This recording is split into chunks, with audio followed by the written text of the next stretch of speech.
we competed in the second half. We didn't compete in the first half. We were second to everything. We were slow to closing people down. The ball was moving too slow. The first half lacked anything that looked like a team that was supposed to be fighting for a playoff spot, and a real opportunity tonight to jump, a couple more points ahead. So that's what the first half looked like. And the second half looked completely the opposite. It looked like a team that was playing for everything and was fighting for every ball, was competing in their challenges, was looking to play forward and run forward and put balls in front of the goal. And it's the difference. At the end of the day, tactics are irrelevant if you got to win the duels, you got to win the fight, you got to win all the scrappy stuff in there, and then you can start to play soccer. And we lost all the scrappy stuff in the first half, and we didn't get close to them at all defensively. And so they dictated the game and got 2 goals ahead deservingly, and the response was fantastic. And that's what it needs to look like, though. But it can't at this time of year, it can't look like what it looked like in the first half. It has to look like what it looked like in the second half.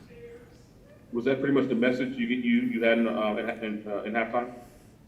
Yeah, I didn't spend a lot of time at halftime talking about the first half because I just said flat out the energy and the conviction and the fight and the competitive side of it can't look like that. But so we got on to setting ourselves up in the second half, making a couple switches. Jonah and Vic were both struggling physically.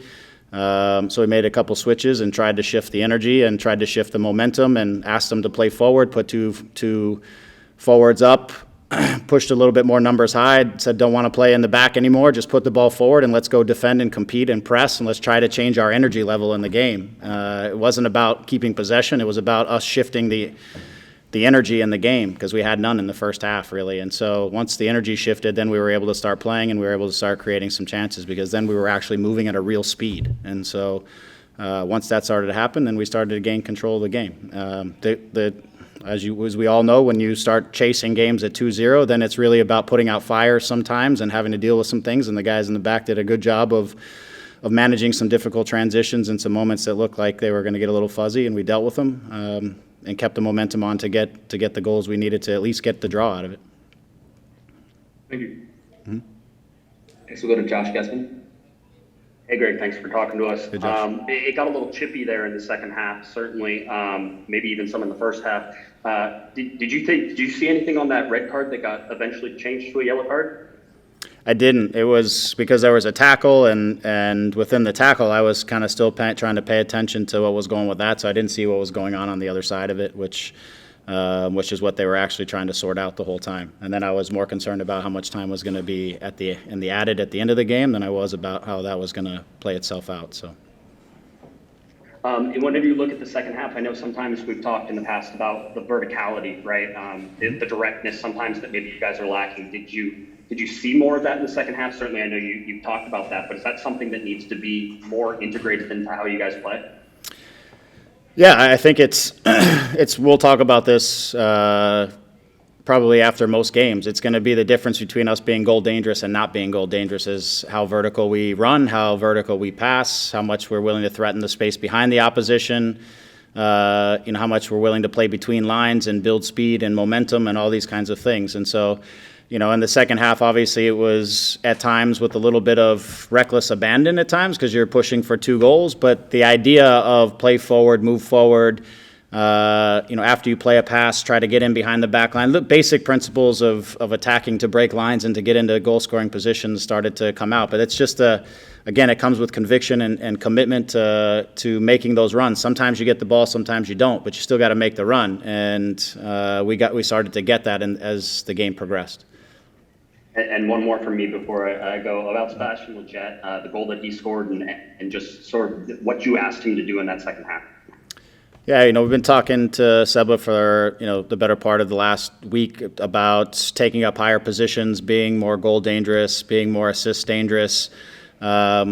His tendency as a player, and he's outstanding at keeping possession, spinning away, doing all of those things, but as I spoke to him for a while yesterday, I want him to not play to his default, which is to keep possession. I want him to play to attack and to create chances and to score goals. And if those things aren't on, then go to your default next. Don't just go to your default at the beginning. And him breaking the line and running through and taking a chance there meant the difference in the game, really. And That was an aggressive run that I don't know, you can ask him, but maybe a week and a half ago or 2 weeks ago, he doesn't make. He sits out a little bit and tries to find the ball at his feet. But in this game, he's really tried this last week, and I thought he was very good in the last match as well. But this week, he's really tried to emphasize more attacking runs, getting himself higher on the field, all those kinds of things, which I think is what's going to make him more influential in matches. Thanks, Greg. Mm-hmm. And last question will go to Salvador Perez. Thank you. Hi, Greg. How are you? Nice to see you. Salvador Perez here from Mexico. I have two questions. First of all, is the fourth game without a loss for this LA Galaxy, which can be the key against Sporting Kansas City? Remembering that in the last match against Sporting Kansas City, LA Galaxy lost. Thank you. Look, I think it doesn't matter what match or who we're playing at this point. The energy that we had in the second half, the commitment that we had in the second half has to be a starting point. The willing to compete, to sprint, to deal with the duels in the right way has to be a starting point. The rest of that is then it's about how we play. And, we lost 2-0 at our place last game, but in the run of play, we actually had a lot of the game, and they took their 2 chances, and we didn't. But we were. It was an early game in the year, and we were happy with our performance. Not necessarily not happy losing the game, but they're a very good team, and you can't let them have time on the ball, and you can't let them manipulate you and move you around. You've got to win your duels. You got to close people down. You got to make things difficult for them. And you got to get on the ball as much as you can to make them have to defend and have to defend their goal. So I think I answered the question about SKC, but it doesn't matter at this time of year. You got to outcompete the opposition or at least match the competitive level, and then whatever you've gained as a team over the course of the 31 matches that you've played, you start to play football at the best level you can and that you have in the moment, but you can't get outcompeted. That's for sure.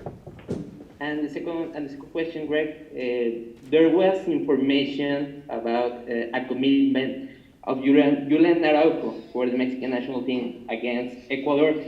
Can you give us information about this situation if LA Galaxy didn't give the permission for Julian? Yeah, it's a simple answer. Nobody's going anywhere. We're in the middle of a playoff run, and it's not a window, and these guys are going to be here with their club and playing the game.